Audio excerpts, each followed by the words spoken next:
Arestado ang isang dati umanong pulis matapos paputukan ng baril ang nakaalitan niyang kapitbahay sa Maynila. Ang kapatid ng biktima, pinalo pa ng baril sa ulo. Tumanggi magbigay ng pahayag ang suspect. May unang balita si Bea Penlac. Dumaplis sa ulo ng lalaking yan ang bala mula sa pinaputok na baril ng nakaaway niyang dati umanong pulis.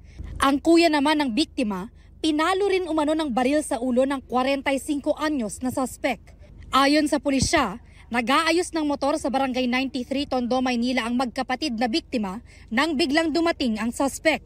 Galit, meron daw binato na pinitik na sigarilyo saka doon sa ating victim number 1 na tinamaan ng sigarilyo.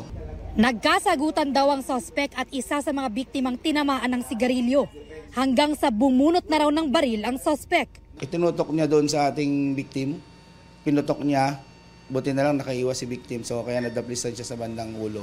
Nakita ng kapatid, inagaw yung barel, pero naiiwas yung kamay, pinalo naman sa ulo niya ni victim number 2. So nagkaroon sila ng pambunog, nagpagulong-gulong daw sila sa kalsada. Kalaunan, nabitawan ng suspect ang baril.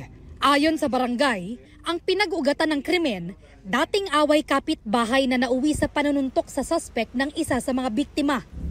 Allegedly, based dun sa verbal na sinabi ng ating suspect, meron daw ng gulpi sa kanya a day before na magkaroon sila ng argument ng ating victim. Nung nandun na kami, kami nga, hindi ko malimutan yung ginawa mo kahapon. Yung pagsuntok mo sa akin, kasi bumagsak siya. Sinubukan pa raw awatin ng barangay ang gulo, pero nauwi na ito sa pamamaril. Siguro, na-trigger siya nung tinitigan siya. Doon na nagsimula. Binunod niya yung baril, tinutok niya. Narecover ang baril na ginamit ng suspect. Ayon sa pulisya, nakapangalan umano ito sa tatay niya at 2017 papaso ang mga dokumento. Inaalam pa ng mga otoridad kung totoong dating pulis ang suspect. Ongoing yung request para magkaroon ng records sa kanyang dismissal. Nasa kustodiya siya ngayon ng Rahabago Police.